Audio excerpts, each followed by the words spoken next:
Hey Reluctant Preppers, you could have been watching this video the moment it came out by going to healingyourself.life and subscribing to our new sister channel, Healing Yourself. See you there. Does your family ever get exasperated with you for stockpiling such things as paper towels, bottled water, or toilet tissue? Well, they certainly can't object to you stockpiling money. Silver, the only money recognized by the U.S. Constitution. And your first 10-ounce bar of pure silver can be had at spot price with no premium by going to sdbullion.com/RP. And when you buy it that way, you'll be supporting Reluctant Preppers as well by going to sdbullion.com/RP. Thanks. This is a quick update to thank you for building our number of patrons to 70 and growing on patreon.com/reluctantpreppers. Soon, when we reach 100 active patrons, we're going to start sending out a 1-ounce U.S. Silver Eagle each and every month to one active subscriber, so you don't want to miss out on that. Please help us grow by subscribing today at patreon.com/reluctantpreppers.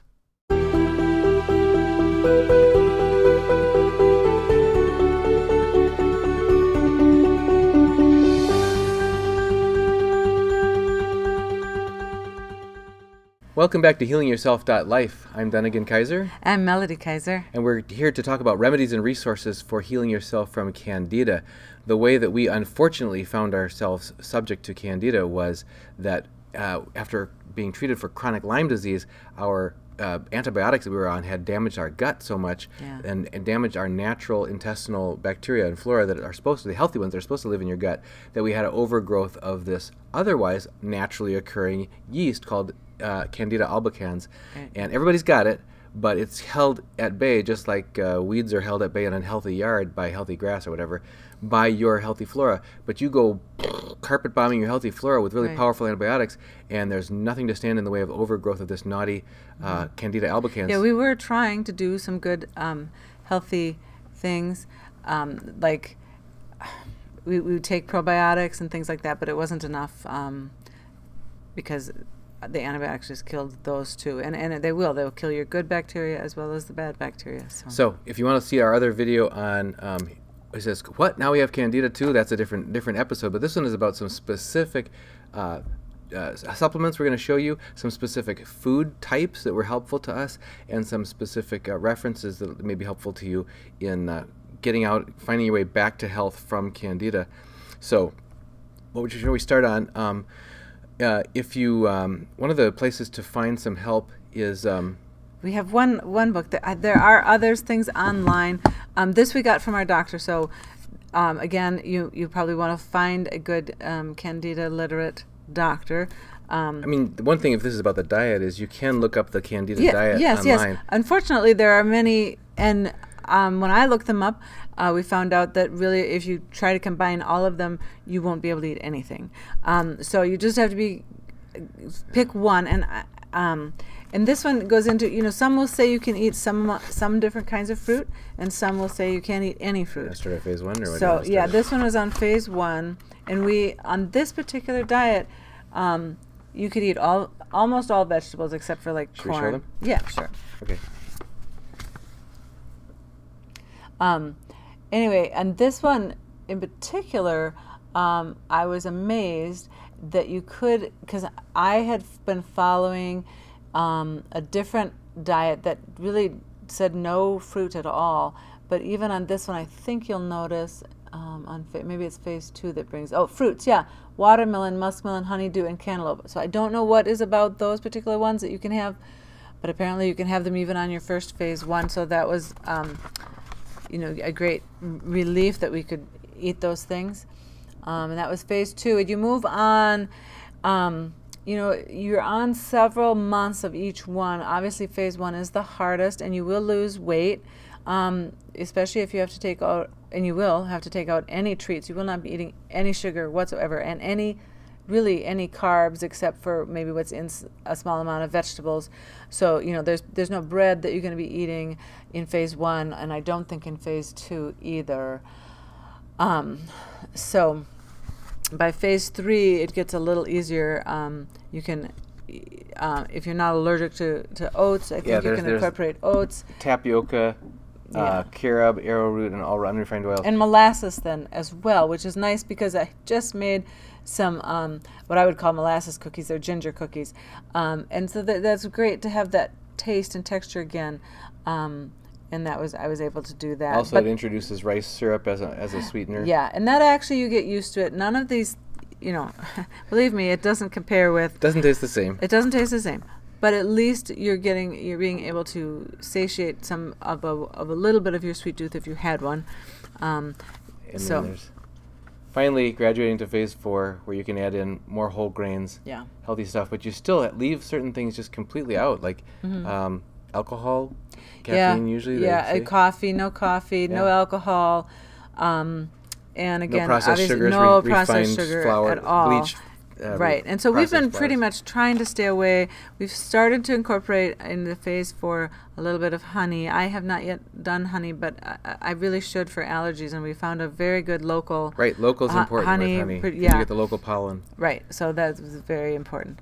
Okay, so back to the Candida. While you're on that diet, though, it can be really struggling to find, like, what are you going to eat for breakfast if you can't have toast, and you can't have cereal, and you can't have all these things because they have grains and starches in them. Yeah, and luckily there are places you can go for things like that. Yeah, we did find that later on, but I found recipes where it was basically almond butter. If you're not allergic to almond butter, you could substitute. I like now substituting pecan, and it was mostly that and eggs, and I added a little bit of coconut flour so I could make not omelets, honey. You can make waffles. Oh, you could make omelets. Oh, you're of course saying you can make omelets. She's but describing I'm just saying you can look waffle up recipe. You can look up Okay, a waffle recipe.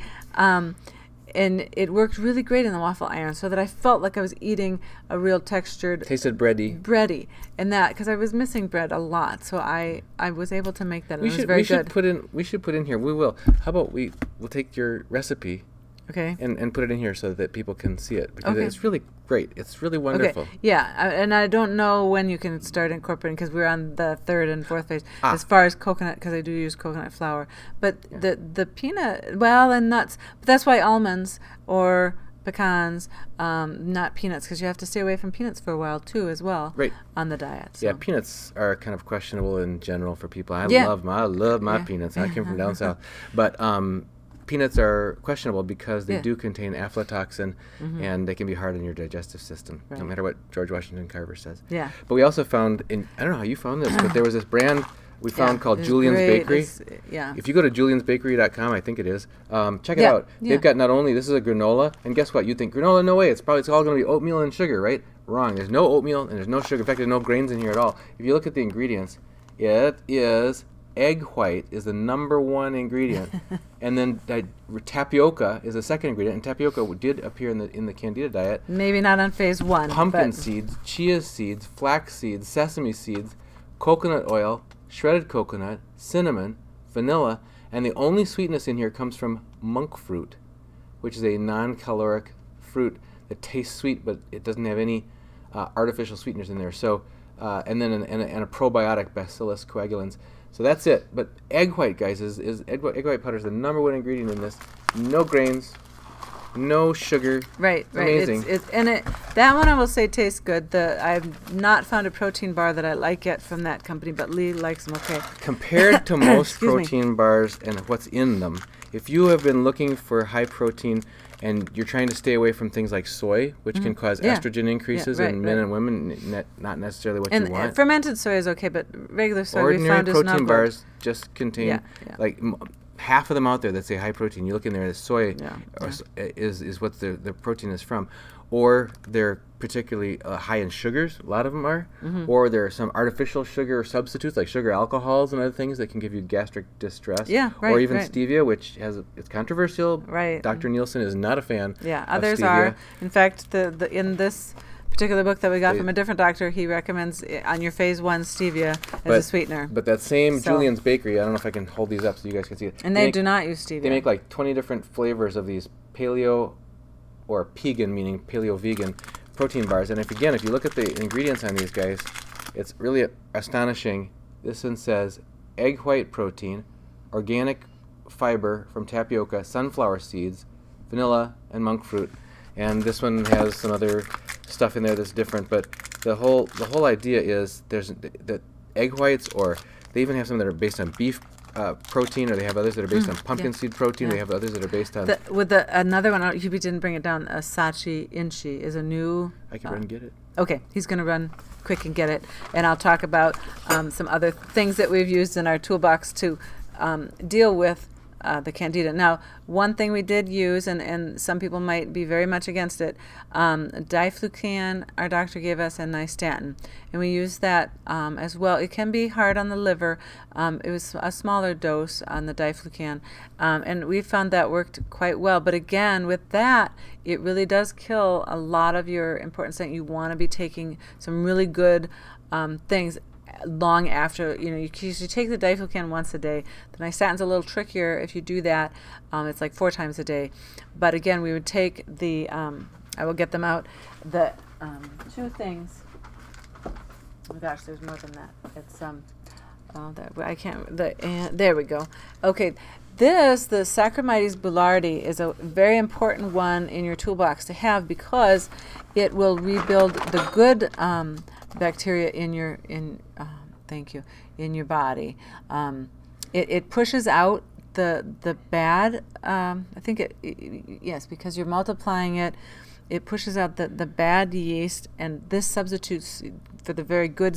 I believe it's a yeast. The Saccharomyces boulardii is a yeast, and that will build into your gut, which is what you want. You want that healthy stuff. And again, we take that separated from, we separate it also from when we we're done with the diflucan, but we separate from the diflucan because the diflucan would kill that as well. Did you already show them that stuff? Nope, and I'm going to move on to the thorn, which is another, it's undecyclinic acid? Yes, thank you. I'll show you on the ingredient list so you can see how it's spelled, guys. Yeah, and 10 undecyclinic acid, undecanoic acid. Yeah. See that one there? And that's real good as well, I believe. It's known as formula SF722.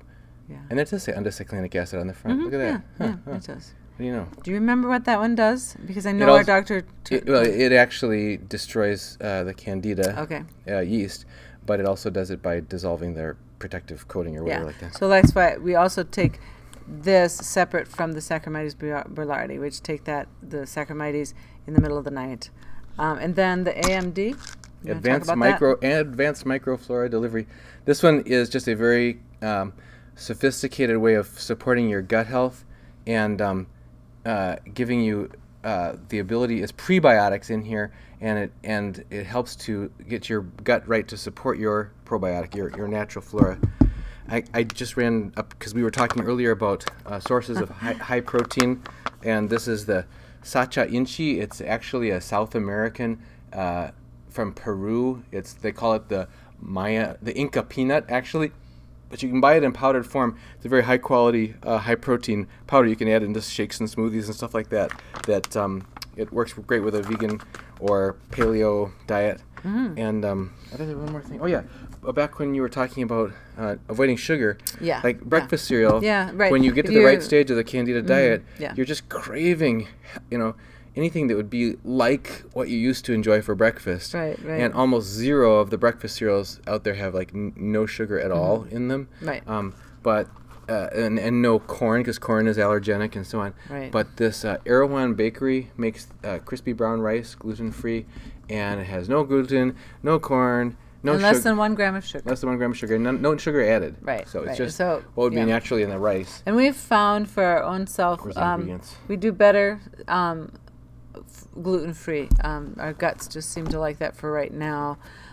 We are being treated for some food allergies because when you do get a leaky gut, like I suspect Lee and I both have, you become allergic to things. So on mine, I took a test and I came allergic to milk and stuff. So I do still I take a goat's milk instead, and I do still like cheese. So I do that, but I make sure that I take Lactaid with it, and sometimes I still feel like I get a reaction to it, but I'm still liking it. So. If you want to learn more about leaky gut, we saw a free video online by Dr. Axe. Yes, Dr. A-X-E. And it's about 45 minutes or an hour long, and it's talking all about why gut is so important. and he talks about how so many kinds of diseases, actually he quoted a doctor who said all kinds of diseases originate in the gut. That the gut is your largest surface of contact with the outside world, even though it's inside yourself. It's the largest active area of your immune system, where you're defending yourself in the outside world. And the food you eat is supposed to get broken down by a healthy digestive system into tiny little fragments that are so small that when they pass into through your gut, a healthy gut, into your bloodstream, they won't cause allergic reactions, because they're not big complex blobs of protein anymore that are from these foreign things that came into you. But in a leaky gut, which has been damaged by antibiotics and other things, big chunks of not fully digested proteins and weird things from the outside can pass directly into your bloodstream and cause basically systemic allergic reactions inside your body. So ways of healing your gut include, now we mentioned coconut oil earlier, but here's also bone broth. You remember the old saying that grandma's chicken soup is really good for you? Well, it is. And this is organic bone broth. The really it's very cool good thing, for you. Really cool thing you can find about bone broth if you look at it. Look at 9 grams of protein, 0.5 grams of fat, 1 gram of carbs, and it's extremely soothing to the gut. So if you're having like diarrhea, or if you're having stomach aches, digestive bloating from gas or whatever, this stuff, because it's super low carbs, is not going to cause gas.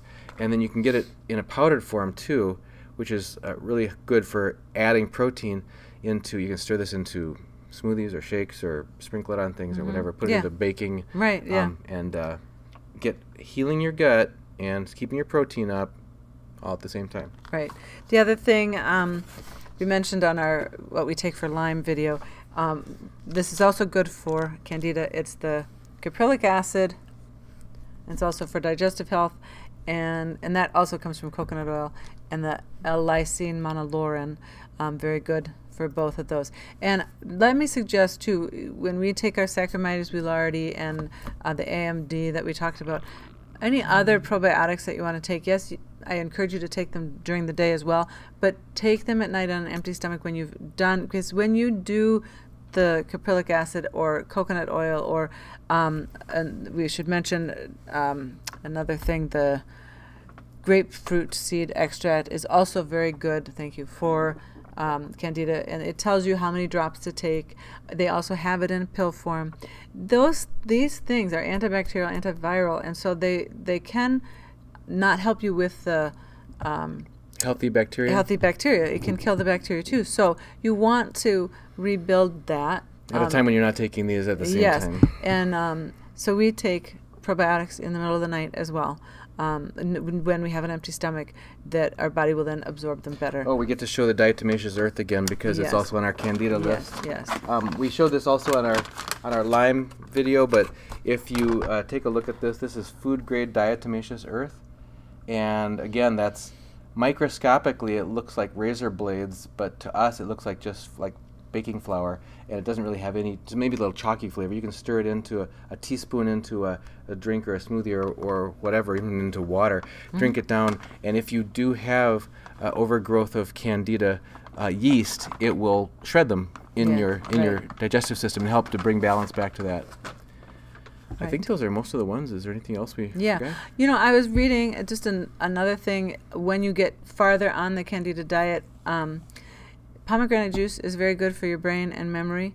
So if you're having trouble, because Candida does, also affect your brain, you can get brain fog, things like that.